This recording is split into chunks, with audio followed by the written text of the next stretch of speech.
이제 바흐의 성악 작품을 보겠습니다. 교재에서 바흐의 성악 작품은 크게 교회 칸타타와 이외의 종교적 음악 작품으로 나뉘지만은 우리는 교회 칸타타를 중심으로 보겠어요. 바흐는 카톨릭이 아니고 루터파 교회 성도였죠. 독일의 개신교 교회.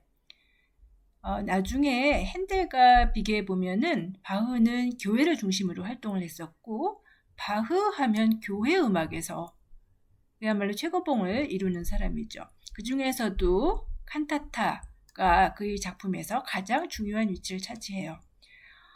원래 칸타타라고 그러면은 세속음악이고 실내악 위주의 장르였죠. 그런데 독일로 옮겨가서 코랄 전통과 결합되어서 교회 칸타타로 변화했다고 했습니다. 물론 바흐는 세속 칸타타도 작곡을 했어요.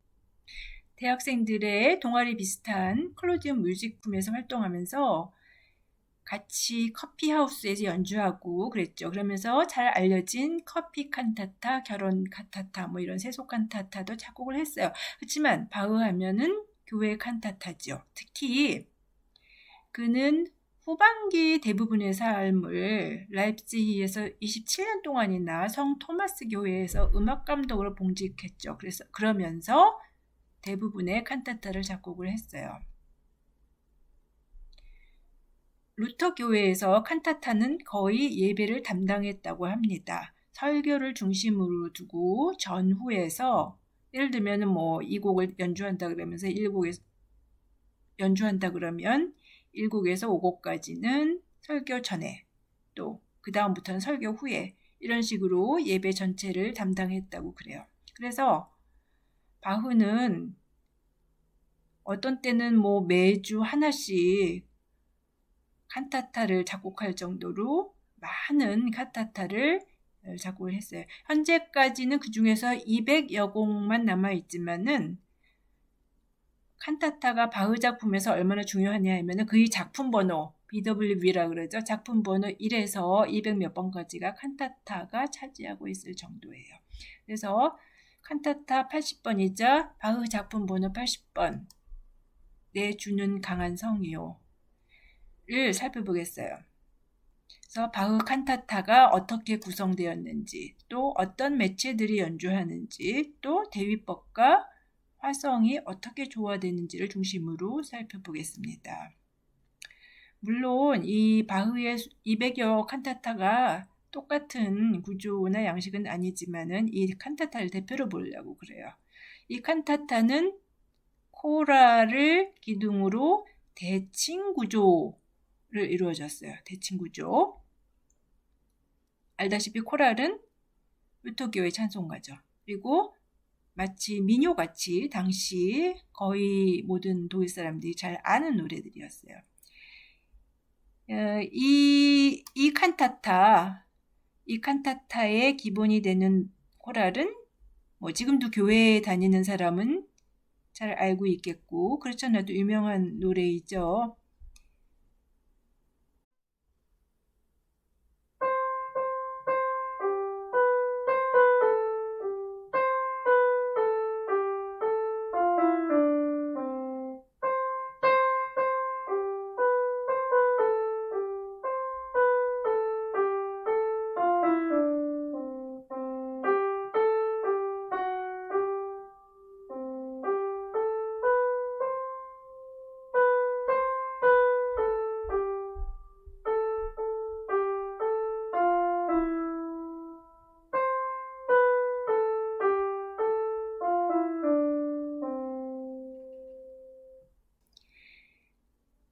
이 코랄은 여기서 이 칸타타에서 이 파란색으로 칠해진 곡들, 이 악장들에서 1곡, 2곡, 5곡, 8곡에서 쓰였어요.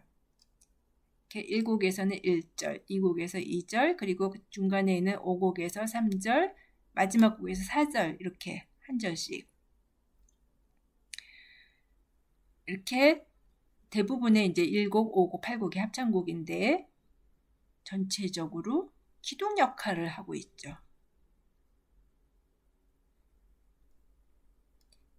두 번째로는 어떤 매체가 연주하느냐 예전에는 실내악으로 독창성부가 활약을 했었는데 여기서는 합창, 특히 사성부 합창이 여기 사성부 합창이 중요한 역할을 하고요. 중간중간에는 레지타티보와 아리아가 여전히 이제 교대되죠. 소프라노, 베이스, 테너, 알토가 다 쓰였어요. 이러면은 예전에 세속 칸타타와 같지만 어떤 점이 합창이 중요한 역할을 한다는 점이 바흐의 교회 칸타타는 다르죠. 그리고 이제 단순히 바소콘티노가 아니고 관현악, 실내악이지만은 실내악 오케스트라가 함께 하고 오블리가토 악기도 포함되고 있습니다. 예를 들어 교재의 듣기의 예로 나온 2번 곡을 보면은요, 소프라노와 베이스의 이중창 아리아인데 여기에 오보에가 앞으로 나서서 소프라노와 함께 독주와 같이 맹활약을 합니다. 이걸 오블리가토라고 그래요. 꼭 필요한 이라는 뜻인데 이런 관습은 이전에 세속 칸타타에서도 보았던 양식입니다.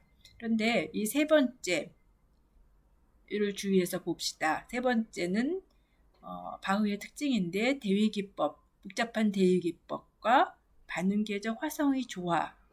무슨 말이냐? 대위 기법은 수직적인 기법이고 화성은 수평적인 기법이죠. 이게 조화를 이룬다는 건 사실은 어려운 일이거든요. 대위 기법이 굉장히 복잡하고 빈틈없이 짜여져 있어요. 근데 그런가 하면은 화성 진행도 조성에 맞춰서 진행할 뿐 아니라 오히려 반음계적 화성을 통해서 듣는 사람이 감정을 고조시킬 수 있도록 아주 색채적이고 감동적인 화성 진행을 만들어내요. 쉬운 말이 아니에요. 그러니까 들으면서 우리는 수직적으로 또 수평적으로 완벽하게 짜인 단단한 직조물이라는 느낌이 들어요. 이러한 점은 1번 합창곡 코랄 판타지아를 통해서 잘 볼 수 있는데요. 여기서 판타지아, 환상곡이란 말은 환성에 따라서 썼다 이런 말이 아니고 푸가나 마찬가지, 엄격한 푸가. 그래서 코랄의 1절이 합창과 오케스트라 악기들과 함께 거대한 푸가를 만들어냅니다. 이 바흐가 사용한 대위 기법은 엄격한 마치 르네상스 시대의 모방 기점 기법과 같은 엄격한 모방인데요. 예를 들어서 처음 시작 부분은 이 빨간 거 같이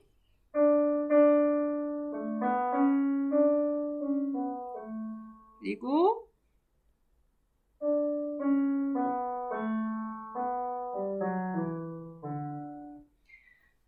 이렇게 계속이 돼요. 처음 테노, 그 다음에 엘토, 소프라노, 그리고 두 번째 프레이가 나오는 동안에 이제 베이스에서 나오는 등 이렇게 계속이 돼요. 한동안. 그래서 막 진행을 한 다음에 한참 진행한 다음에 두 번째 가사. 첫 번째 가사는 내주는 강한 성이요 방패와 병기 대신이 우리나라 찬송가 가사로 말하자면 두 번째 가사는 큰 환란에서 우리를 구하여 내시리로다. 같은 멜로디가 다른 이제 가사로 쭉 지속이 돼요. 모방이 계속돼요. 이것만 갖고. 그러다가 세 번째 프레이즈. 옛 원수마귀는 무력과 권세로 무기를 삼으니.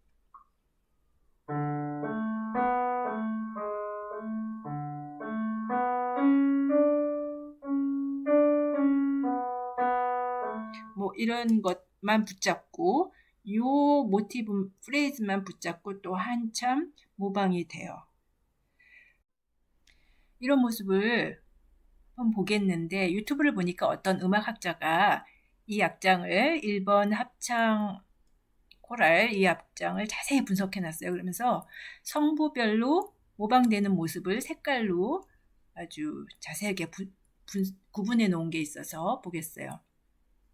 이것을 보면서 바흐가 어떻게 대위법을 체계적으로 구사했나, 그러면서도 기교적이지만 않고 어떻게 다양한 화성과 표현으로 감동을 주는지 들어봅시다.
네, 이같이 엄격한 모방과 화성의 조화, 바로 이런 점이 바흐를 바로크 시대를 완성시킨 작곡가, 대위와 화성을 조화시킨 작곡가로서 음악사에서 전무후무한 그런 음악가를 만드는 점이에요. 마지막으로 우리가 주의해 볼 것은 이 마지막 8곡의 합창의 역할인데요. 1곡은 우리가 들었다시피 길고 압도적인 합창, 그리고 중간에 합창이 있지만은 요 중간중간에 보면은 아리아거든요. 근데 아리아를 들어보면 아주 개인적인 감정, 그래서 마치 사색하는 듯한 그런 내용의 아리아예요. 그래서 맨 마지막에 어떻게 했느냐면 맨 마지막 합창은 이 같은 사성부 합창으로 배치했어요. 모든 리듬이 사성부가, 이거는 이제 바소 콘티누고요. 비슷한 리듬으로 아주 장엄하게 끝나요. 결국 이전 악장의 많은 감정의 굴곡을 거쳐서 듣는 사람이 마치 여기 같이 참여하듯이, 왜냐하면 이게 잘 아는 코랄이었거든요. 그래서 회중들도 같이 감동을 주도록 이렇게 배치했습니다.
그래서 우리가 칸타타를 자세히 살펴봤지만은 바흐의 특징들을 집약적으로 잘 나타내주는, 바흐를 대표하는 분야라고 해서 마땅하다고 생각을 해요.